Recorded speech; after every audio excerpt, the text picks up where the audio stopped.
Selalu saya advise nombor satu Google.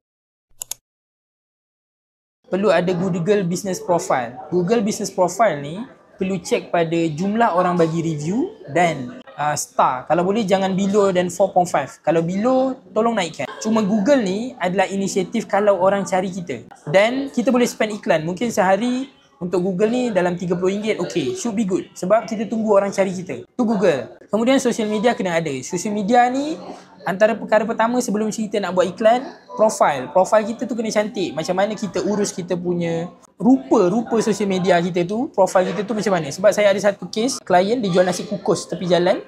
So, dia dah buat everything tapi tak okay. End up kita minta dia tukar profile tu. Bila dia tukar, memang sale dia naik. Sebab lebih profesional, orang lebih faham dia jual apa. Banyak orang yang dia buat marketing, kita pergi profile dia, kita tak tahu dia ni jual apa. Tengok muka owner je banyak. Ingatkan dia influencer. Itu nombor 2.